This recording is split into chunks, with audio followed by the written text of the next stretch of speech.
যারা গীতা পড়েছে বা শুনেছে তারা ভগবানের পূজা করে, যারা বাইবেল পড়ে তারা যীশু খ্রিস্টের পূজা করে। ঠিক তেমনি যে বা যারা কোরআন পড়েছে বা পড়ছে তারা আল্লাহকে পূজা করে।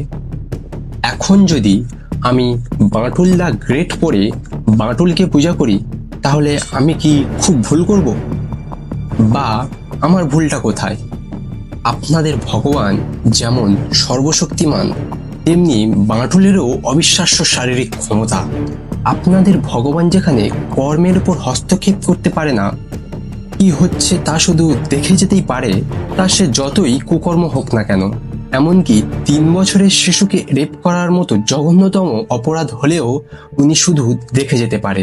এদিকে আমার ভগবান বাঁটুল কিন্তু সম্পূর্ণ আলাদা।